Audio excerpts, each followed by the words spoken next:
तुमच्याकडे जर ration card असेल तर तुमच्यासाठी अतिशय महत्त्वाची माहिती आहे, कारण 1 एप्रिलपासून अनेकांचे रेशन कार्ड रद्द होऊ शकतात. कारण सरकारनं आता रेशन कार्डच्या गैरवापराला आळा घालण्यासाठी आणि केवळ खऱ्या गरजूंपर्यंतच अन्न आणि त्यासाठीच्या सुविधा पोहोचवण्यासाठी कठोर पावलं उचलण्यास सुरुवात केली आहे. त्यासाठी 1 एप्रिलपासून काही नवीन नियम लागू करण्यात आलेत. त्यामध्ये तुमची वाहनं, जमीन, उत्पन्न, घर, नोकरी, आयकर अशा सगळ्या गोष्टींची पडताळणी होणार आहे, ज्यासाठी काही मर्यादा सुद्धा असतील. त्यामध्ये पहिलं म्हणजे तुम्ही जर ग्रामीण भागात राहत असाल तर तुमचं उत्पन्न 1.5 लाखांच्या वरती नसावं.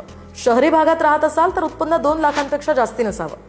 त्यानंतर तुम्ही शेतकरी असाल तर त्यासाठी सुद्धा 5 ते 7 एकरपेक्षा जास्त जमीन तुमच्याकडे असली तर तुमचं रेशन कार्ड रद्द होईल. जमिनीची मर्यादा प्रत्येक राज्य किंवा भागानुसार बदलू शकते. आणखी एक महत्त्वाचं म्हणजे कुटुंबातील कोणताही सदस्य आयकर भरत असेल तरीही तुमचं रेशन कार्ड बाद होऊ शकतं. याशिवाय ज्या कुटुंबाकडे कार आहे त्यांचंही रेशन कार्ड रद्द केलं जाऊ शकतं. यानंतर सरकारी किंवा निमसरकारी नोकरी असणारे सुद्धा रेशन कार्डसाठी अपात्र असतील.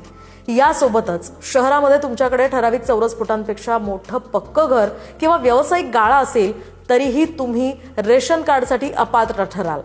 आता याबाबत तुम्ही चुकीची माहिती दिली तर त्यावर सुद्धा कारवाई होणार आहे. त्यामध्ये अपात्र असूनही तुम्ही जर रेशन घेत असाल त्यानंतर आतापर्यंत तुम्ही जेवढं रेशन घेतलंय तेवढ्या धान्याची बाजारभावाप्रमाणे वसुली केली जाईल. यासह तुमच्यावर फसवणूक केल्याबद्दल फौजदारी गुन्हा सुद्धा दाखल केला जाऊ शकतो. त्यामुळे तुम्ही जर या सगळ्या नियमात बसत असाल तरच सगळ्या योजनांचा लाभ घ्या आणि महत्त्वाचं म्हणजे लगेचच रेशन दुकानात जाऊन KYC पूर्ण करा.